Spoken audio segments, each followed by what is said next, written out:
Assalamu alaikum everyone, this is Rifat Hasan. Welcome to our English school. Today we are going to learn relatives name in English. আমরা এখানে যে আত্মীয় স্বজনের নামগুলো দেখতে পাচ্ছি এগুলো আমাদের দৈনন্দিন জীবনে প্রতিনিয়ত ব্যবহার করতে হয়। এগুলোর ইংরেজি যদি আমরা না জানি তাহলে আমাদের জন্য ইংরেজি বলাটা সত্যি অনেক কঠিন হয়ে যাবে। চলুন তাহলে আমরা শিখে নেই এই আত্মীয় স্বজনের নামগুলোর ইংরেজি। হ্যাঁ, প্রথমে আমরা এখানে দেখতে পাচ্ছি চাচা বা জ্যাঠা। আমরা চাচা, জ্যাঠা, ফুপা, খালু সবগুলোকে বলছি আঙ্কেল, UNCLE, আঙ্কেল। বাট এই আঙ্কেলের মধ্যে কিন্তু মামা পড়বে না, মামার ইংলিশ আলাদা, আমরা সেটি পরে শিখে নেব।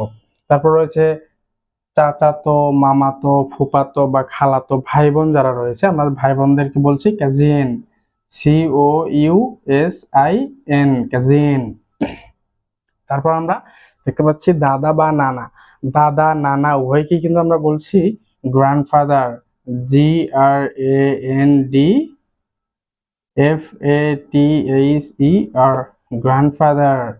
তারপর আমরা দেখতে পাচ্ছি দাদি বা নানি। দাদি এবং নানি উভয়কে আমরা বলছি গ্র্যান্ডমাদার, GRANDMOTHER। দাদা, নানা, দাদি, নানি এগুলোর পর কিন্তু আমরা এখানে দেখতে পাচ্ছি নাতি রয়েছে। নাতির ইংলিশ হচ্ছে grandson, GRAND, grand, SON, grandson. এবং নাতনিরও সিমিলার ভাবে GRAND, গ্র্যান্ড, DAUGHTE, আর গ্র্যান্ড ডটার। আমরা কিন্তু জানি সান মানে পুত্র এবং ডটার মানে কন্যা। সেই ক্ষেত্রে আমরা যদি শুধু আগে একটি করে গ্র্যান্ড বসিয়ে দেই, গ্র্যান্ডসন বা গ্র্যান্ড ডটার, তাহলে কিন্তু আমরা পেয়ে যাচ্ছি নাতি বা নাতির ইংলিশ। তারপর হচ্ছে পিতামাতা। আমরা বাবা মাকে পিতামাতা বলছি। পিতামাতার ইংলিশ হচ্ছে প্যারেন্টস, PARENTS, প্যারেন্টস। আমরা এখানে একটা জিনিস খেয়াল করবো, এই প্যারেন্টস এর এখানে শেষে যে এসটি রয়েছে, এটার আগে যদি আমরা একটি অ্যাপোস্ট্রফি বসায় দেই তাহলে কিন্তু প্যারেন্টস মানে পিতামাতার যে কোনো একজনকে বোঝাবে শুধু।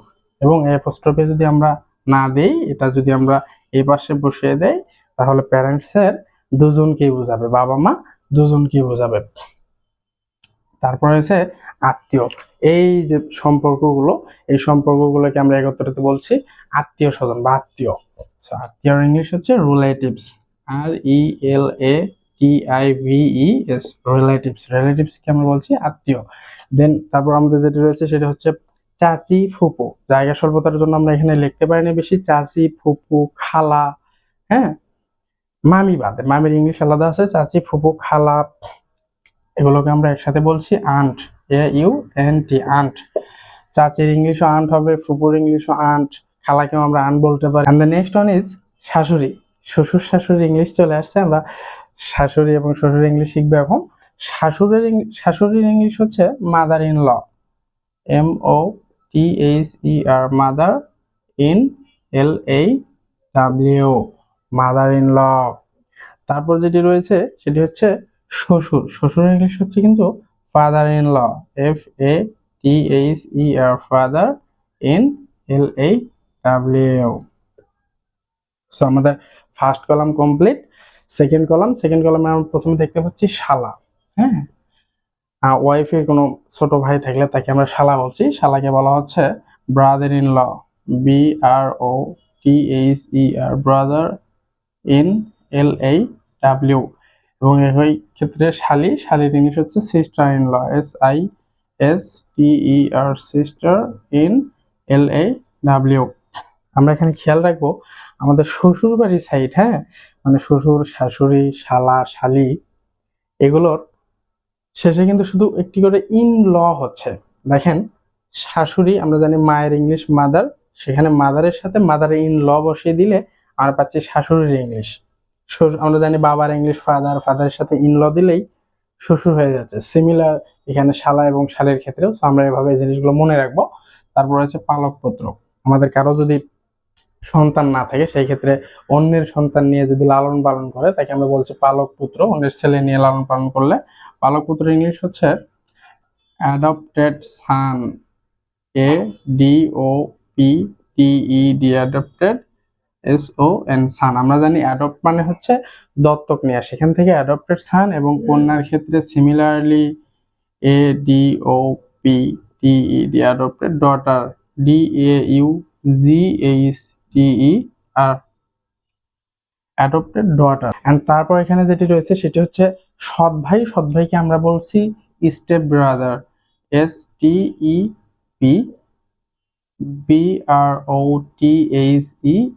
Step brother.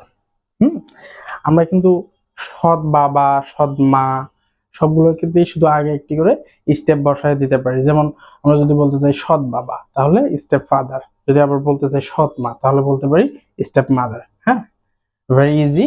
তারপর রয়েছে ভাগ্নে বা ভাইপো। আমরা ভাইয়ের ছেলেকে বা বোনের ছেলেকে ভাগ্নে বা ভাইপো বলছি, সেই ক্ষেত্রে এটি ভাগ্নে বা ভাইপো ইংলিশ হবে নিফিউ, NEPHEW নিফিউ।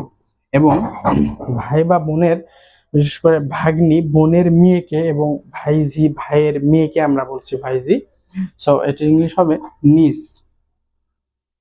NIECE নিস। আমরা এটির প্রনাউন্সিয়েশনটা একটু খেয়াল রাখবো, নিস, উচ্চারণটা হবে নিস। তারপর এসেছে জামাই। জামাইকে কিন্তু আমরা বলছি son in law, SON son in LAW। আমরা জানি সান মানে পুত্র, সান ইন ল মানে জামাই, জাস্ট ইন ল বসিয়ে দিতে হচ্ছে। এই তো এবার আমরা পেয়ে গেছি মামা মামি। আমরা চাচা জ্যাঠা বা ফুফা সবগুলোর ইংলিশ আঙ্কেল ধরি, বাট মামার ইংলিশটা আলাদা। মামার ইংলিশ হচ্ছে maternal uncle, MATERNALUNCLE maternal uncle. এবং মামির ইংলিশও সিমিলারলি MATERNALAUNT। আমরা জানি আঙ্কেল মানে কিন্তু যে চাচা জ্যাঠা এগুলো, সেটা আগে শুধু ম্যাটারনাল বসিয়ে দিতে হচ্ছে। এবং আন্টি আন্টি আন্টি কোথায় গেল?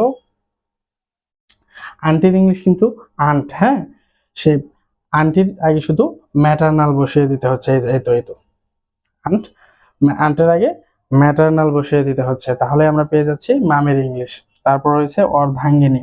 আমরা কিন্তু ওয়াইফকে বা স্ত্রীকে অর্ধাঙ্গিনীও বলা হয়। অর্ধাঙ্গিনীর ইংলিশ হচ্ছে better half, BATTERHALF better half. Better half মানে হচ্ছে অর্ধাঙ্গিনী। আমরা আমাদের প্রথম পার্ট কমপ্লিট করে ফেলেছি, এবার চলে যাচ্ছি আমাদের দ্বিতীয় পার্ট। জায়গা স্বল্পতার কারণে আমরা একসঙ্গে সবগুলো লিখতে পারিনি, আমরা চলে আসছি আমাদের দ্বিতীয় পার্টে। দ্বিতীয় পার্টে এখানে প্রথমে আমরা দেখতে পাচ্ছি ভাই বোন। ভাই বোনকে একত্রে আমরা বলছি সিবলিং, SIBLING সিবলিং। সিবলিং মানে কিন্তু ভাই বোন। তারপর রয়েছে সতীন। সতীনের ইংলিশ হচ্ছে rival wife, RIVALWIFE rival wife. বা এটিকে আমরা আরেকটি বলতে পারি, কিন্তু এটিকে আরেকভাবে বলা যায় co wife, WIFE wife. Wife মানেও কিন্তু সতীন। And the next one is বিধবা। কারো যদি স্বামী মারা যায় তাকে আমরা বলছি বিধবা। বিধবার ইংলিশ হচ্ছে উইডো, WIDOW উইডো মানে বিধবা। এবং কারো যদি ওয়াইফ বা স্ত্রী মারা যায় তাকে কিন্তু আমরা বলছি বিপত্নিক। সো বিপত্নিকের ইংলিশ আমরা শিখে নেব। বিপত্নিকের ইংলিশ হচ্ছে WIDOWER উইডোয়ার। উইডোয়ার মানে কিন্তু বিপত্নিক। Let's move to the next one. Next one is প্রতিবেশী। আমাদের আশেপাশে যারা বসবাস করে তাদেরকে আমরা বলছি প্রতিবেশী। প্রতিবেশীর ইংলিশ হচ্ছে নেইবার, NEIGHBOUR নেইবার। নেইবার মানে কিন্তু প্রতিবেশী। তারপর এসেছে বিহাইন বা ভাবি। হ্যাঁ, আমরা কিন্তু শিখেছি শালীর ইংলিশ হচ্ছে সিস্টার ইন ল। সিমিলারলি আমরা বিহাইন বা ভাবিকেও সিস্টার ইন ল বলছি, SISTERINLAW সিস্টার ইন ল। তারপর রয়েছে সৎ বাবা। আমরা শিখেছি সৎ ভাইয়ের ইংলিশ হচ্ছে স্টেপ ব্রাদার। সিমিলারলি সৎ বাবার ইংলিশ হচ্ছে step father, STEP step FATHER step father, STEP step MOTHER step mother. Step mother মানে হচ্ছে সৎ মা। তারপর আমাদের সরি, তারপর আমাদের যেটি রয়েছে সেটা হচ্ছে দুধ মাতা। দুধ মাতা, সো আমাদের জন্মের পর কোনো শিশুকে যদি অন্য কেউ দুধ পান করায় তাহলে তাকে আমরা বলছি দুধ মাতা। দুধ মাতার ইংলিশ হচ্ছে wet nurse, WETNURSE, wet nurse, দুধ মাতা। তারপর রয়েছে নববধূ, ধরেন কারো বিয়ে হবে, বিয়ের সাজে সেজে আছে একদম নববধূ, না, নববধূকে আমরা বলছি ব্রাইড, BRIDE, ব্রাইড। ব্রাইড মানে নববধূ। তারপর এখানে যেটি আমরা দেখতে পাচ্ছি সেটা হচ্ছে বিবাহের পাত্র, মানে সিমিলারলি নববধূ মানে মেয়ে সেজে আছে, ছেলেও তো সেজে থাকে, হ্যাঁ না, বিয়ে করার জন্য, তাকে আমরা বলছি গ্রুম, GROOM, গ্রুম। তারপর রয়েছে বংশধর, আমাদের যারা পূর্বপুরুষরা অতীত হয়ে গেছে বা পূর্বপুরুষ যারা, তাদেরকে আমরা বলছি বংশধর। বংশধর ইংলিশ হচ্ছে ডিসেন্ডেন্ট, DESCENDANT, ডিসেন্ডেন্ট। ডিসেন্ডেন্ট মানে হচ্ছে বংশধর। তারপর রয়েছে আমাদের এখানে পুত্রবধূ, আমরা কিন্তু শিখেছি জামাইয়ের ইংলিশ হচ্ছে সান ইন ল, সিমিলারলি পুত্রবধূর ইংলিশ হচ্ছে daughter in law, DAUGHTER, daughter in LAW, daughter in law, পুত্র। আমরা এটি মোটামুটি সবাই জানি। SON, সান মানে পুত্র, DAUGHTER, ডটার মানে কন্যা। তারপর রয়েছে স্বামী, স্বামীকে কিন্তু আমরা বলছি হাজব্যান্ড, HUSBAND, হাজব্যান্ড। এটিকে কিন্তু আমরা আর একভাবে বলতে পারি, স্বামীকে কিন্তু হাবিও বলা যায়, হ্যাঁ, এটি আমরা শিখে নেব, HUBB, হাবি, হাবি মানে স্বামী। তারপর রয়েছে, আমরা একদম শেষের দিকে চলে এসেছি, শেষের দুটি রয়েছে হবু বউ এবং হবু বর। ধরেন কারোর সাথে এঙ্গেজমেন্ট হয়ে আছে, বিয়ে এখনো হয়নি, বিয়ে ঠিক হয়ে আছে, তো সেই ক্ষেত্রে আমরা বলি হবু বউ বা হবু বর, মানে বিয়ে হবে এমন, হ্যাঁ, সেই ক্ষেত্রে হবু বউকে আমরা বলছি ফিয়ন্সে, FIANCEE, ফিয়ন্সে। এবং হবু বরকে আমরা বলছি FIANCE, ফিয়ন্সে।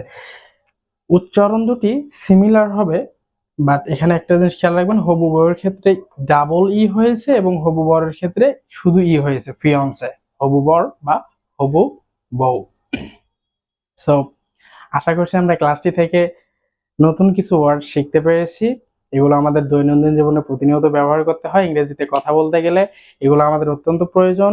আমরা চেষ্টা করব আমাদের দৈনন্দিন জীবনে ওয়ার্ডগুলো প্রতিনিয়ত যখন ব্যবহার করব তখন এর ইংলিশগুলো রিকল করার জন্য, যে আমরা কি শিখেছিলাম যখন আমরা বাবাকে ডাকতে যাচ্ছি বা দাদু দাদিকে, নানা নানিকে যখন ডাকবো তখন আমরা ট্রাই করব মনে করার যে এগুলোর ইংরেজি আমরা কি শিখেছিলাম। হ্যাঁ, তাহলে আজকের ক্লাসটা এখানেই শেষ করছি, দেখা হবে পরবর্তী কোনো লিসনে অন্য কোনো টপিক নিয়ে। ততক্ষণ ভালো থাকবেন, সুস্থ থাকবেন, এবং অবশ্যই আপনার যে ফ্রেন্ড বা রিলেটিভস বা ফ্যামিলি মেম্বার্স যারা ইংরেজি শিখতে আগ্রহী তাদের সাথে অবশ্যই লেসনটা শেয়ার করবেন। আল্লাহ হাফেজ।